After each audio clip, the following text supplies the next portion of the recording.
We have a workforce crisis in the United States. The single best solution, the single largest or most overlooked pool of talent, of course, are people who've been impacted by the justice system.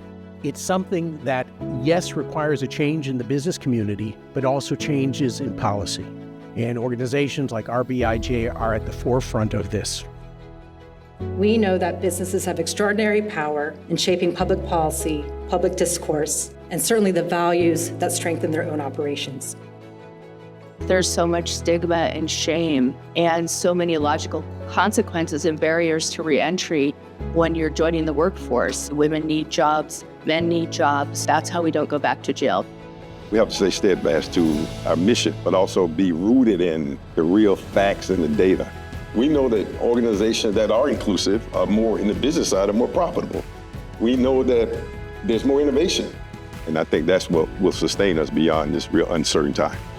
When you get people in the organization who have been system impacted, that widens the talent pool and it brings a whole other perspective to the organization. One thing we learned this year through some research is that companies that are on this pathway towards justice earn 8.5 times the revenue of an organization that does not. What we do is we exclusively employ young men with periods of incarceration. We've worked with 58 young men in our 7 years. We've provided over 11,000 hours of paid employment to these guys, but really it's the relationships that we've been able to build. Roughly 10% of our new hires over the last 5 or 6 years have been individuals with records. That's about 21,000 people that we've hired whose records had no bearing on the job they were being hired to perform. Business practices are really important, but public policy reforms create systemic change.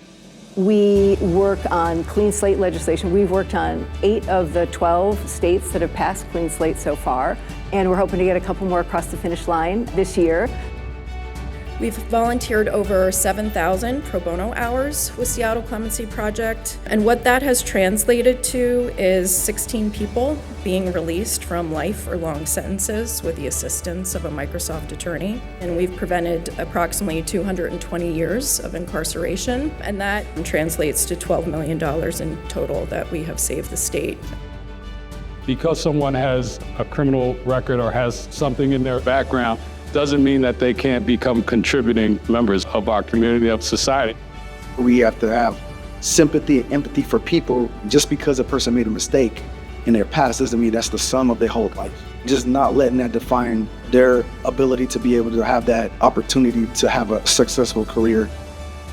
Events like this summit remind us that real progress happens when people from across sectors come together, bringing ideas, action, and urgency to the table.